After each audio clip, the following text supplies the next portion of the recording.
In today's stylish card making techniques with Jenny, I'll show you how I created a text background using a sentiment stamp set. And I'm going to pair it with one of my favourite crafter flowers, the Peruvian Lily. And almost all of the cardstock I'm using today was custom coloured super quick using Altenew's Crisp Dye Inks.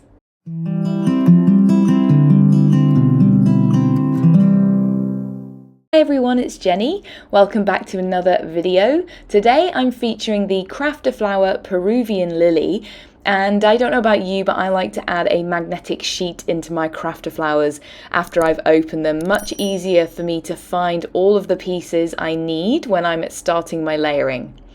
So today I'm custom colouring my own cardstock, and I'm using crisp dye inks to do that. And rather than create full sheets of custom coloured cardstock and then die cut, I thought it might be interesting to see what happens when I use my dyes after my dye inks after I've die cut. So I'm using some 80-pound Nina Solar white cardstock here, and I'm die cutting all of the pieces to create the floral twice. So I'm going to have 2 flowers and then all of the pieces to create the leaves 3 times, so I'm going to have 3 leaves. And I've also used this gilded glitter cardstock set. I'm using the gold piece, and that's just to add a little bit of sparkle in the center to my stamens. Now this is a little bit of an older Craft-A-Flower, so it's just a 1 sheet rather than the fold out, but it does still have that layering guide printed on the front, which is super helpful for putting together your Craft-A-Flower and also seeing which is the layer that is the darkest and which is the lightest, because it's not always the top layer that's the darkest. Particularly on this Craft-A-Flower, the base layer is the darkest. So I am using Rhodolite, which is a relatively recent new release ink, and I'm just using my craft mat. This is a stamping mat from Altenew, which is great for holding down cardstock, a little bit more grippy than the craft mat. And I'm just wiping that ink pad all over the surface of the paper until it's completely coated. And you saw I used my Altenew tweezers there just to hold it in place to make sure I got all sides completely covered. I can then move it out the way to dry. For the second layer, I'm using Wisteria, which is a much lighter coloured purple ink. And you can see that if you've got quite thick cardstock, you want to make sure that you try and get rid of all of that white. So I am going around the edges, just straight with the ink pad to the cardstock. For my next layer, I'm using Ultraviolet. This is a darker purple. And then I'm going to actually blend this on using a blending tool because I didn't want it to be too dark and I wanted a little bit of texture. And I thought rather than taking it directly to the cardstock, if I use a blending tool, I'll get that effect. And then for my last layer, which is this sort of detailed contrast layer, I'm using Plum. You could also use the Ultraviolet again. By using the ink pad straight to the cardstock, you would give a darker colour, but I wanted to get that extra contrast by using a darker ink. I'm going to use a blending tool again to mark up the yellow centres of the flowers. This is Honey Drizzle, and I had a little peachy pink or something like that on my blending brush, and it seemed to, as I sort of moved it around a circular motion backwards and forwards just to make sure I got both sides coated, it added a little bit more of depth of colour on there, which I thought was a great effect. And I'm going to also do these small pieces as well. For the stamens, these are 2 pieces. So for the stems of the stamens, I'm going to use magenta and just go straight with my pad down onto those pieces. And then we've already die cut the gold for the tips as well. Now I did forget my little outer edge petal here, and that's the same as that first light layer. So this is Wisteria that I've used there. And then for my leaves, I'm using Minty Mint for the base layer, which is the lightest. So as I say, make sure you refer to those guides on the front to see which side is dark and which side is light. And then for the middle layer, I'm using Sweet Leaf. And then for the topmost layer, which is the darkest, I'm using Just Green. And I'm going directly to the paper with my ink pads on all of these.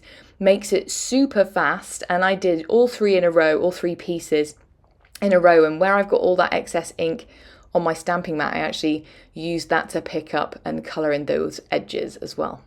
Now it's just a matter of pulling it together. I am using liquid glue for all of my layers.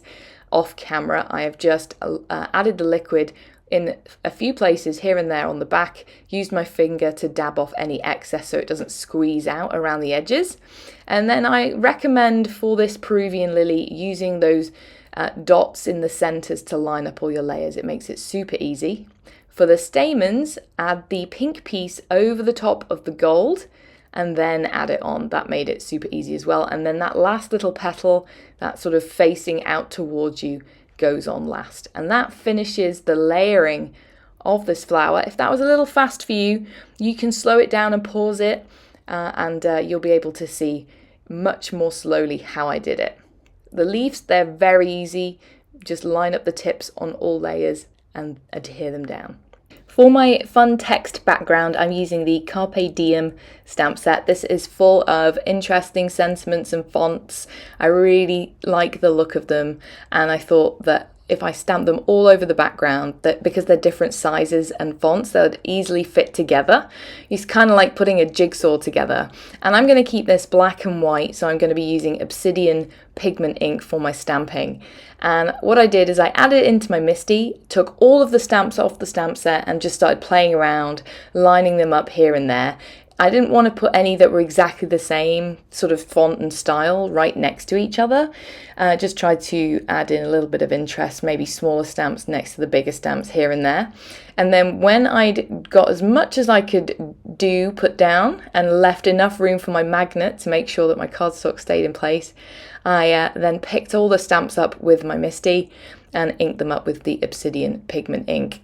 And it's always a bit hairy this when you're going to have to do a double stamp, but that's what we use the Minty for. So I stamped it down. My ink pad's getting a little dry and I definitely did need to do a double stamp, but luckily because I've got that cardstock pushed up into the top corner and I held it down with my finger as I lifted up my stamps, it didn't lift up the paper, because my magnet is not in the most convenient place for holding down that cardstock. You just have to be a little more careful when you're doing this technique.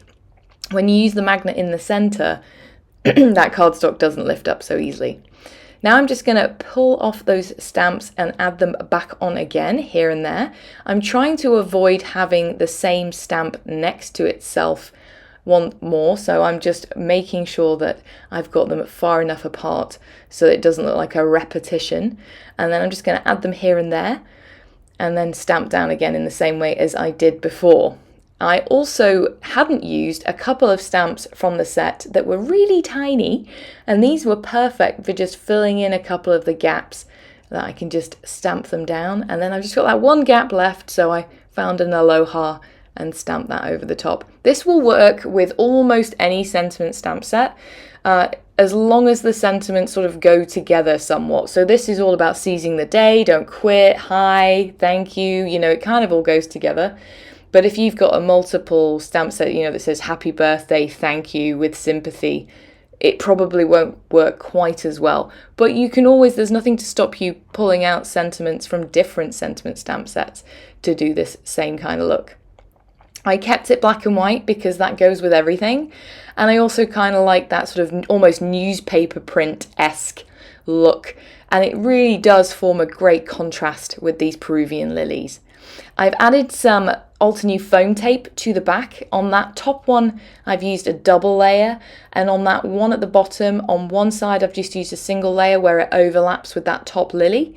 And then on the other end, I've used a triple layer. And then for the leaves, I'm tucking a couple in at the top with a single layer, and this one I added a triple layer to have it stand up over the top. And then it just finished off with some satin gold sequins here and there, and that finishes my card. I hope this has inspired you to go grab those sentiment stamp sets from your stash and pair them with your Craft-A-Flowers. If you enjoyed it, I'd love to hear from you. Leave us a comment, give us a thumbs up, and don't forget to subscribe to Altenew. Have a wonderful day. Bye! Hello crafters, Jen here. For more tips, techniques, tutorials, and to discover which paper crafting products are right for you, subscribe to Altenew's YouTube channel. Make sure to hit the notification bell so you don't miss any videos. Thanks for watching.